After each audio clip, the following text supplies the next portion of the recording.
Now this is what they not telling you. Alright guys, it's your girl LaShanta. Thank you so much for tuning in. Be sure to make sure you go subscribe, you share, tell your mama, your daddy, your uncle, your auntie, your cousin, the person driving next to you. I don't care. Just spread the word. I appreciate it so much. I hope you guys enjoyed this just as much as I have been enjoying planning this for you guys. It means so much to me, and I hope that it's just as inspirational as I hope for it to be. Alright, where it all began. So, my life. It started, I'll say, childhood to I thought I wanted to be in adulthood, and it didn't turn out that way. But initially, this started in December when I quit my job. Like, legit. Walked out, deuces, I don't care, I'm done. And I'm the kind of person where I take my job 110%, and that's how you know it's bad. Like, I did not care no more. Like, I was late, I had attitude, I didn't care what you said to me, who came up to me, whatever. I was done, I was over it, whatever.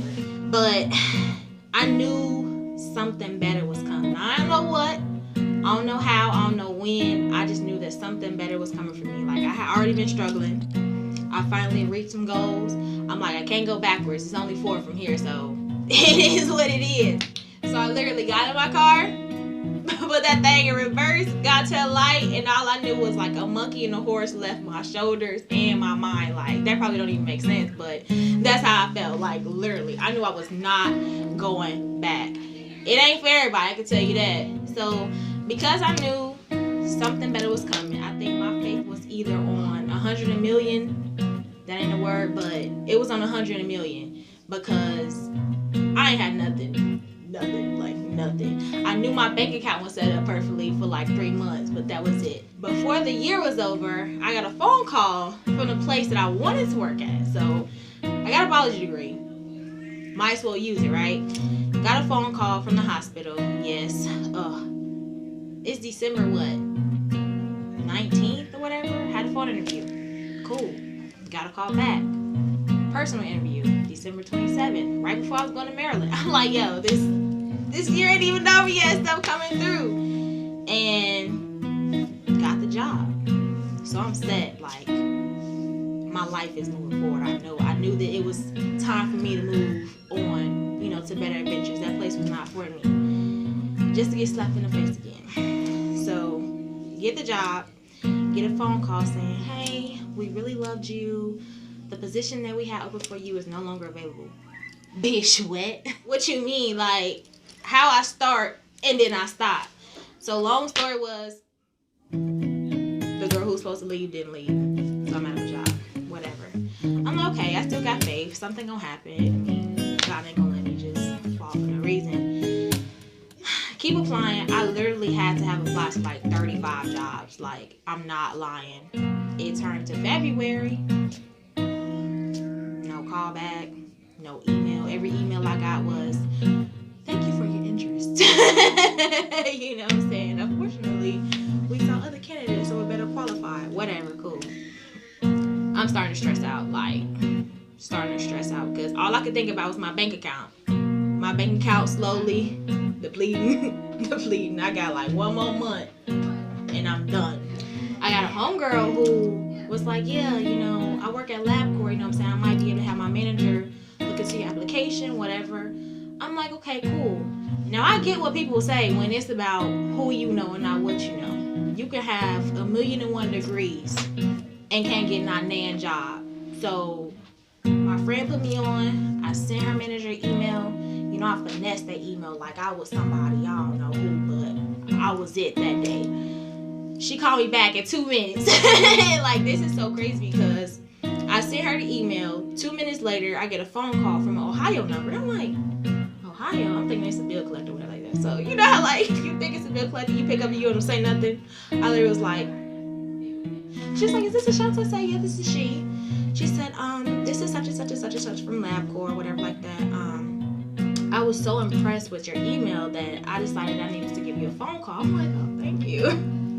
I heard I was good with my words, but had an interview that Friday. I thought I bombed that interview. Like, I didn't know 3 questions, so I knew I was not getting the job. Like, I even told him, like, look, I know I'm not perfect, but I don't know what to tell you right now. So as soon as I left there, like, I shook their hand. I interviewed with 2 people. Nice to meet you. Thank you.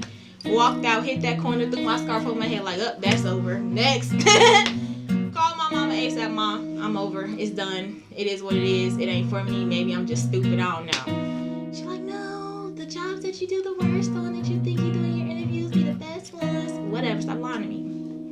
My boyfriend said the same thing, you know. When you feel like you ain't do it, you know, that's when something come up. No, shut up. I don't want to hear it either. Literally. I go to church Sunday, and I don't know if I was just tweaking myself out or what, but I started to feel like I was becoming depressed. And this is something that people try to hide all the time and not admit it, but I feel like that was me. So I go to church trying to be uplifted. Pastor Williams, I love you. You know what I'm saying? You the best. You did a job. But I came home and I was stuck, like straight stuck. Couldn't watch TV. Couldn't do nothing. So I called the number one person that I know could uplift me. Somebody that's not going to give me a lecture. Somebody that's not going to make me feel like I'm nothing, you know. Somebody that's going to give me straight wisdom. And that's my grandpa. I call him Advocate. We get on the phone. He like, so what is it? What's going on? I'm like, after this month, I'm done. I got $0 in my account. I'm done. He like, well, what is it you want to do? I'm like, well, you know, I'm trying to go to pharmacy school. You know what I'm saying? Pharmacy is my ultimate goal. You know, in the meantime, let me just find something in the healthcare field.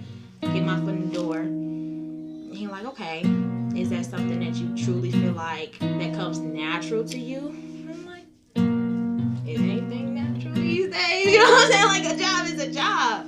But he like, no, you really need to find something that comes to you naturally that's not going to feel like a job. And he's like, so what do you think that'd be for you? And I had no answer for him, like, nothing. And everybody that know me know I have to have an answer for something. Like, I can't just, what? No, sorry, that's not me. So we literally get off the phone and I feel like crap. So I just start crying. Like, I literally bawled for like 10, 15 minutes. I'm like, I done screwed my life over. Thinking back on all the other jobs I could have had. I had the perfect opportunity to start my pharmacy career at CVS. Because I was late, I learned my lesson. I got fired. So, next thing you know, I stopped crying, I prayed, boom. I hear my phone go off. It's an email notification. Look at it, LabCorp. I'm like, oh God, another rejection letter. Oh God, please, Lord God, please. You know I ain't got no money, Lord God, please. Opened it. I couldn't even read the first sentence and a half. All I saw was congratulations. Screenshot, mama, best friend, boyfriend, co-workers, whoever, I ain't care. And then again, I just started bawling again. Like, I swear, God really be testing your faith. Like, when you feel like you about to be underground or something, he like snatch you right back up before you know it. And that's when I knew, like, you have to maintain a certain level of who you are, confidence and faith, because I really thought I was done. And jobs ain't the person to tell you that your life over, for real. So that wasn't it though. I still was stuck with what my grandpa had said. I didn't know what came natural to me. So even though I had got that offer letter or offer email from LabCorp, I was like, okay, is this really what I'm supposed to be doing? So I'm still thinking. And this happens. I'm like, I'm good with talking. I might not like customer service, but I can talk. I've always been that friend that people feel like they can confide in, somebody that they can talk to. I have old residents from when I was an RA back way when, you know, still contact me like, Shanti, you know, what's up? You know, I need this. You got any information? What advice do you have for me? You know, and I've always been told that I've been more mature than my age. You know, my nerves, but I love it. But, I mean, what better way to use that than this? And I know it's like risky because who not doing a podcast, who not doing some kind of video, something, who not trying to make it on YouTube, Instagram, Facebook, whatever.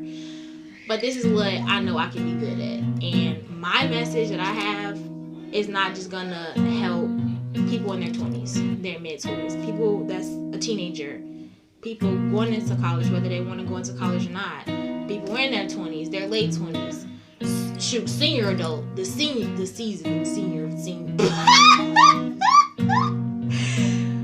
20s, mid-20s, late 20s, early 30s, even the seasoned adults can benefit from this, because I feel like I can help the younger people before they get to where I'm at.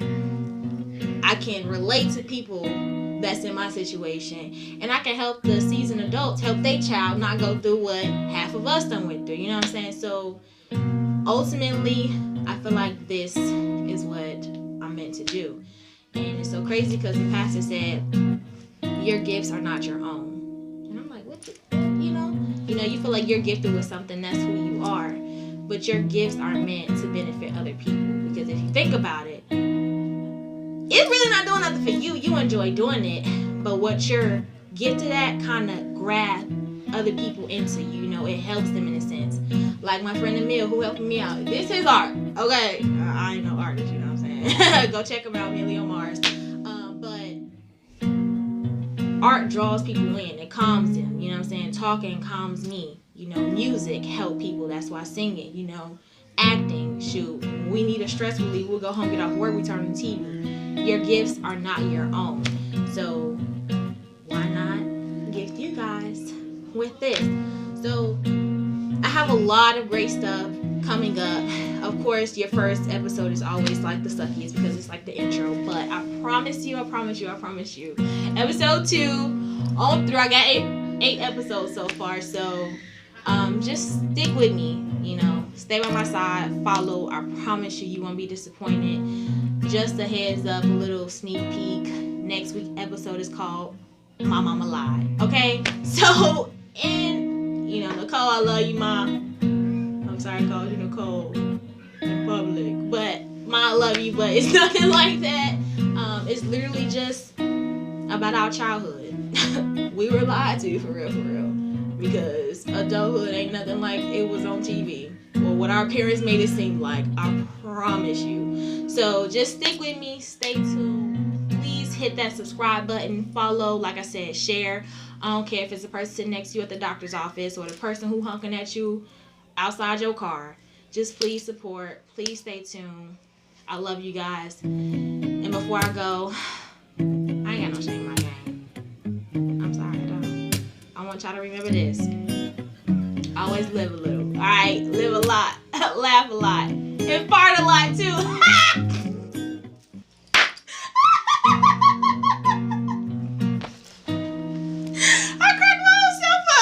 Y'all. See y'all later.